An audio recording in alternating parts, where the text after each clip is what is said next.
যে তোমাকে হাজারটা স্বপ্ন দেখে ছেড়ে চলে গেছে, সে তোমাকে কথা দিয়েছিল কখনো ছেড়ে যাবে না। যে তোমাকে বলেছিল আর কেউ থাকুক বা না থাকুক, সে তোমার পাশে সবসময় থাকবে। সেই মানুষটি পেয়ে তুমি নিজেকে সবসময় সুখী মনে করতে, যার জন্য অন্যদের ইগনোর করতে। যে মানুষটি কল লিস্টের ফেভারিট পার্সন ছিল, কিন্তু তুমি আজ তার ব্লক লিস্টে। যে মানুষটি চ্যাট লিস্টের সবচেয়ে উপরে ছিল, কিন্তু আজ ফ্রেন্ড লিস্টেও নেই।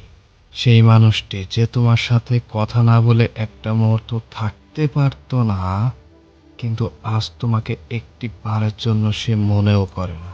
সেই মানুষটা যে তোমাকে দেখার জন্য দূর দূরান্ত থেকে ছুটে চলে আসতো, কিন্তু তুমি আজ কেমন আছো তা জানার প্রয়োজনও মনে করে না। সেই মানুষটা যে তোমাকে বলেছিল তোমাকে হাসলে সুন্দর লাগে, কিন্তু আজ সেই তোমার নীরব কান্নার কারণ। সেই মানুষটি যার মায়ায় পড়ে তুমি তাকে অন্ধবিশ্বাস করে দিনের পর দিন ঠকেছ।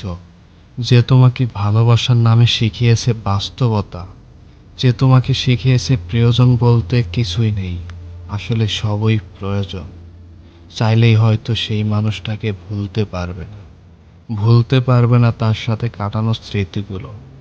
আসলে ভালোবাসা বলতে কিছুই নেই, যা আছে মায়া আর আবেগ।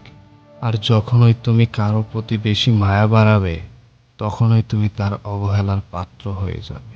একদম বাস্তব কথা।